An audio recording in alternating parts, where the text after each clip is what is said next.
Hey friends, this is David Bedrick. How you doing all? I often spend a long time when I make my live videos, and I'm going to try, he said to himself, to make it quicker tonight. So I'm going to give people like a minute or two to show up. And hey Tanya, good to have you here. I just wanted to respond to the Tony Robbins thing. Actually, hey Adele. Actually, Tanya, the first time I heard about, hey Catherine, the Tony Robbins interchange with the woman who was supporting women in Me Too at one of his workshops, I don't know what they call those. Hey Carolyn and Mary, Josiah, nice that you're here, and Edie. The first time I heard about that, Tanya, was I saw the clip of it, like 11-minute clip. It's the full clip on your Facebook feed, and I made some comments then. And then recently I've been writing about shame and shaming people for being victims and using that word victim as if it's not a description of victimization, but a description of somebody who was, yeah, you're welcome, Janelle. So I've been looking at that and thinking about that tape, and a number of people on my posts have brought that interaction up again. And then I was like, maybe I should do something about this, hey Ava, but wasn't sure. And then yesterday, I think I read it in the New York Times this morning, Tony Robbins made an apology to that event, that moment. So I want to say something about that. So let me, just for the sake of making it quick, I hope this is still working because my camera is doing something strange. I'm putzing a little bit. I hope we're still going. Yeah, we are. Okay. It's just doing a strange thing. I'm trying to do it in a horizontal mode, and it looks a little different to me. Okay, let me just jump in, okay? So I'm going to try to briefly describe the princess. Yeah, I'm in my sweatshirt. This is like a throw this thing together, David, get this thing out because it's the good moment. So I'm going to try to describe some of the parts of the event between a woman at a Tony Robbins thing, hundreds of people in a big auditorium where he's teaching or personal growth guruing, something like that. And hey, Yola and Leslie. So he's doing his thing, and then he has an interaction with a woman, and the woman is bringing up the Me Too movement, voices of women speaking up about sexism, etc., and his interaction with her. It's about an 11-minute interaction. If somebody would post that, or I'll do it later, but if you could post it at some point on this string so people could watch the 11 minutes, you're going to get to see the interaction in a way that I can't possibly describe. But I want to describe that. Before I do that, let me say one thing. I'm a man. Now, is that always important? It's not always important. There are interactions where I'm David and somebody else is their name, woman or man. There are interactions where my gender is not significant. But in talking about Me Too, I'm a man. That doesn't mean I'm bad, I'm good. That means I shouldn't be saying things, I should be saying things. It just means I should be damn aware. I'm not saying damn aware meaning a lot aware. I'm pissed off about what he did. So I should be effing aware that that's just true. That doesn't make me something evil, some people would say. It just makes me aware. I'm a man talking about issues that women are bringing up about what women experience. That means there is ways in which I am not an expert. I am not an ultimate authority on what a woman would experience with this guy or being sexualized, abused, violated by men. I just need to say that. That needs to be said. It's because it's missing in the whole situation. Okay.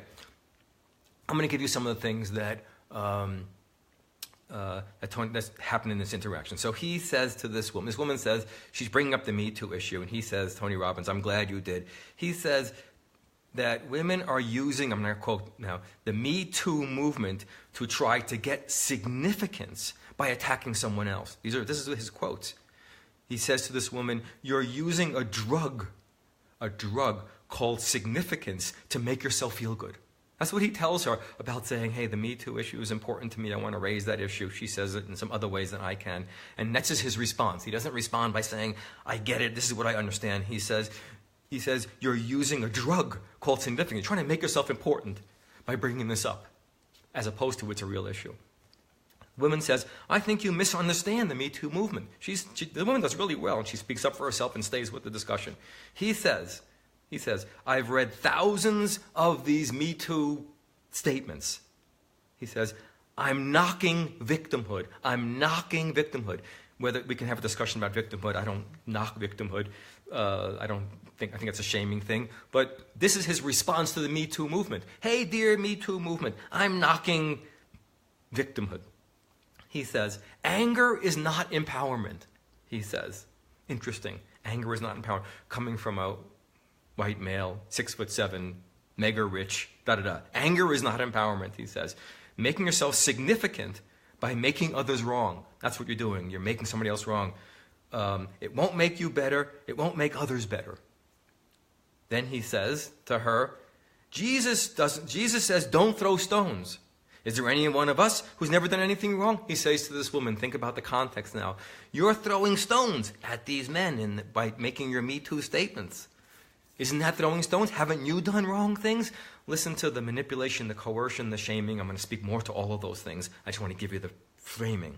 Right? And then he says to the group, raise your hands if you agree with me. This is a way a facilitator uses a whole group to bully an individual. He's got hundreds of people in the audience. Many of them come to see him, look at him as an authority. He says, come on, everybody, raise your hand if you see it my way. As if he's needing this support to defend himself against this woman. He probably did. He probably felt small and couldn't get there. Okay. The woman says, I think you are mischaracterizing Me Too.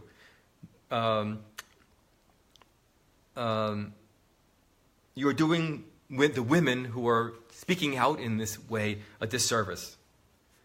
Right? He then says, I'm going to show you a demonstration. The demonstration is to show you how your resistance is not good. He says, get up. So she gets up and she comes over to him. They're standing in the middle of this room now, center in front of everybody. Right?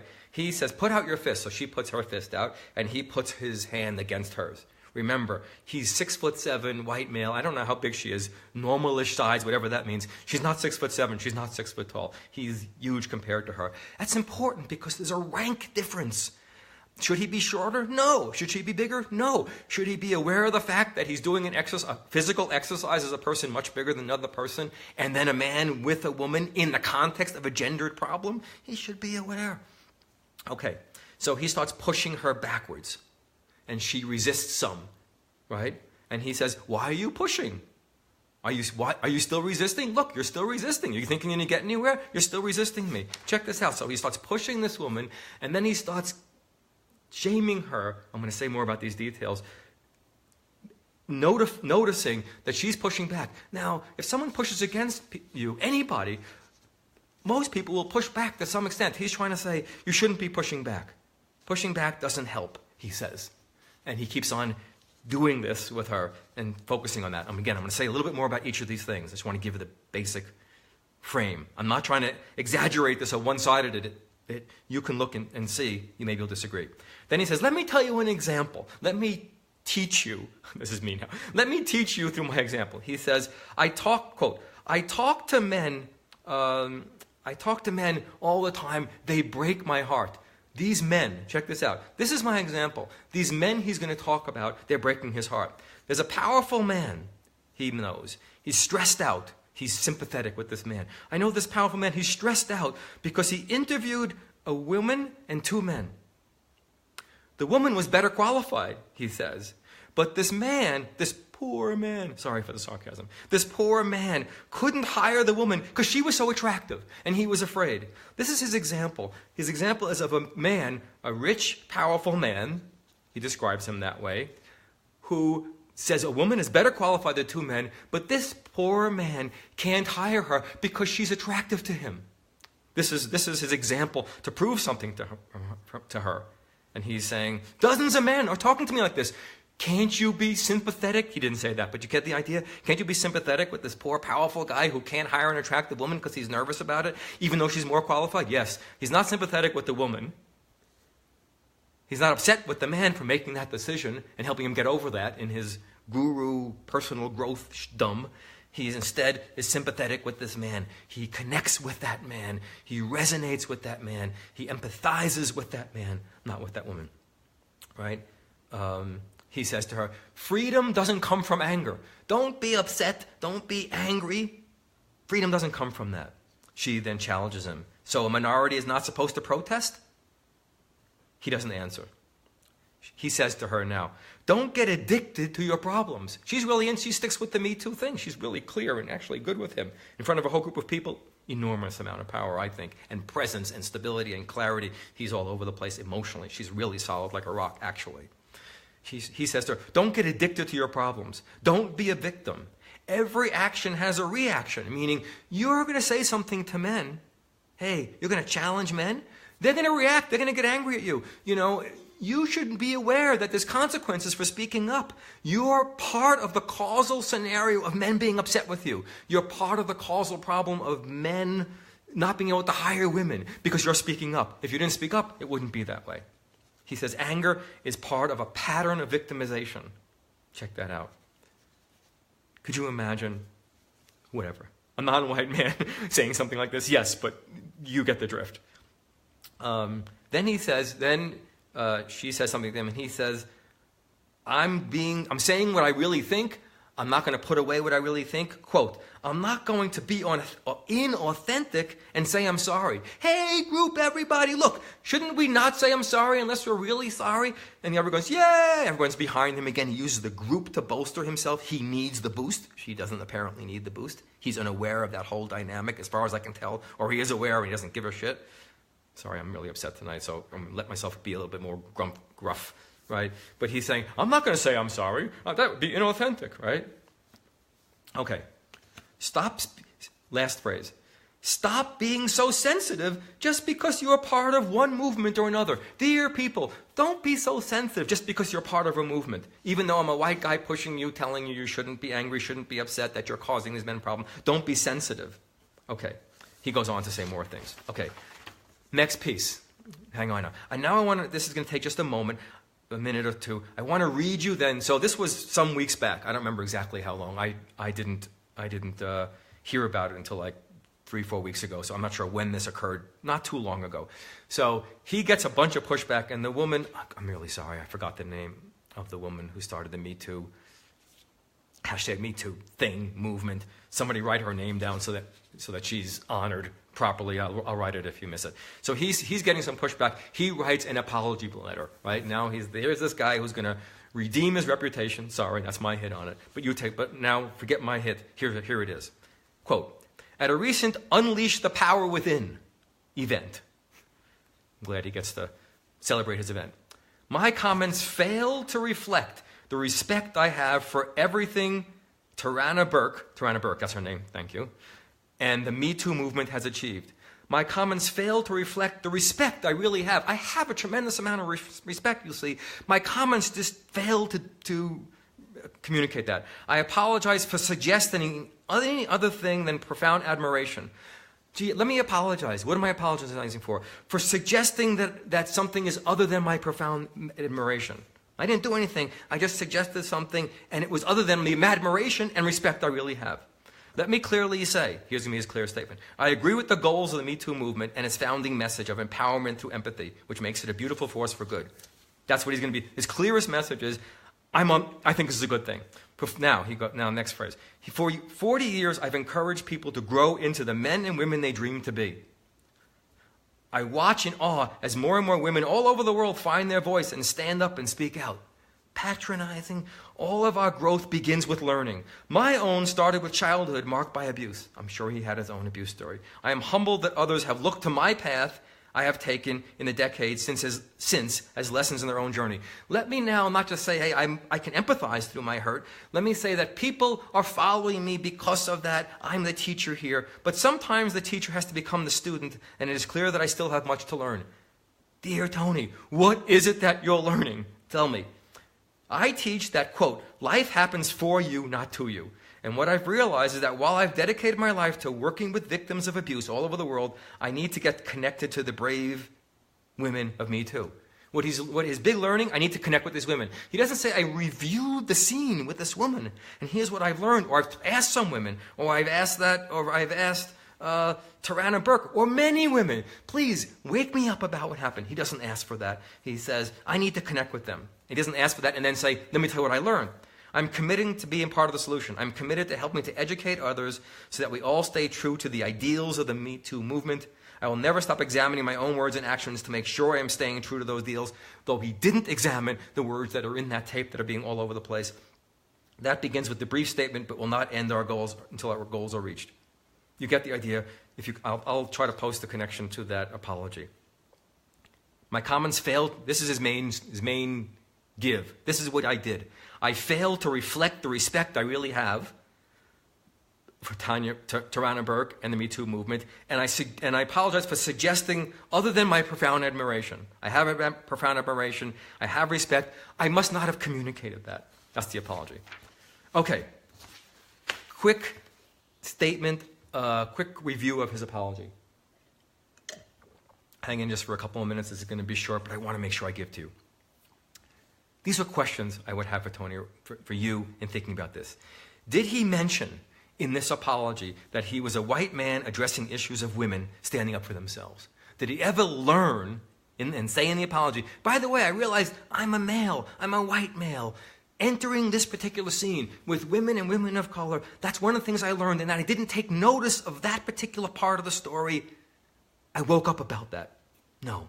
Did he mention he was 6'7" when he did the pushing exercise? And by the way, I also realized in my analysis of that tape that I'm a huge man with a big bully pulpit and lots of people supporting me, and I was much bigger with her than her as part of this setup that I created for her.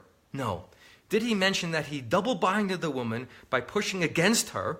He pushes against her, remember, physically, and insisting that she should not resist.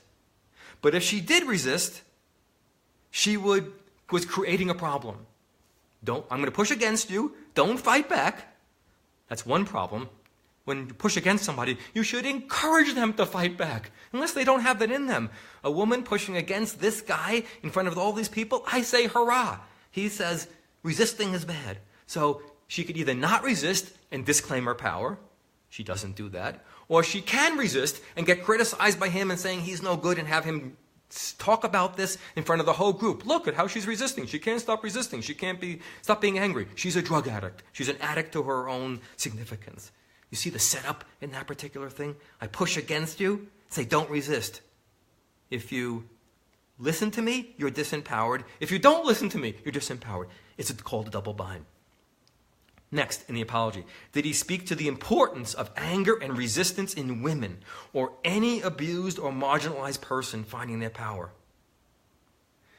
When you're talking about a marginalized situation, a power-different situation, and you say anger and resistance is no good, I call that massively unawake. Massively unawake. As a Jew, I'm offended. As a man, I'm offended. As a partner, I'm offended. As an ally with women, I'm offended. As a friend of many black folks, I'm offended. Anger and resistance is somehow not a good thing. Did he speak to how he framed the woman speaking up for themselves as a drug? Did he go back and look at that thing and say, gosh, now that I look at it, I see I'm talking about you as if you're addicts for having some power and wanting to speak up. I refer to it as a drug. Can you think of something more shaming than that? I can't. He calls that failing to show how much respect he really has, failing to show how much admiration he really has. I call that being unconscious. Is that terrible? Yes. Is it worse that he makes an apology and doesn't say, I did my homework, now it's on me, I'm going to model what it's like to be a white male with some power and say, I've taken a look and I've learned? Not just I've learned I didn't show my respect all the way. You didn't see it, but I've learned, these are the details I've learned. No. Did he go over the example he gave as a sympathy for men, that a man didn't feel comfortable hiring an attractive woman? Is he more qualified? Did he go back over that particular detail and say, oh my gosh, here I was, a white man sympathizing with another white man who's not going to hire, who's going to hurtfully, unfairly not hire a woman because it would be hard for him to hire an attractive woman. Instead, I'm going to hire a man. Dozens of men come to me like this. Don't you all feel sorry for that? Did he not go back to that and see how gross and disgusting and how off? I can't imagine many women that he would have gone to and asked about that who wouldn't have said, Tony, wake the fuck up. Did he mention in the apology how he used the Bible? Jesus is not throwing stones as a kind of spiritual shaming. Hey, come on. He who throws the first stone, I can't remember how it goes, isn't that the person who also is judging? The men shouldn't be, the men did something wrong, but aren't you judging also? We're all wrong. Come on, let's just call it an even party, right? You're throwing a stone now. Have you done anything wrong? I'm sorry about the sarcastic tone. It just angers me. Let me try to bring that out more directly.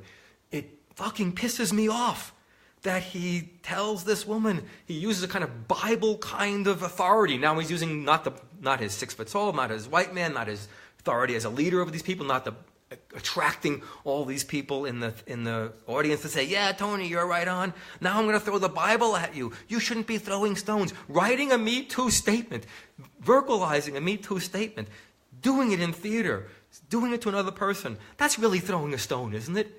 Kind of not so good. What are you, spiritually inferior? Is that what you want to say? Are you out of Jesus' loving eye and counsel now? That's the implication.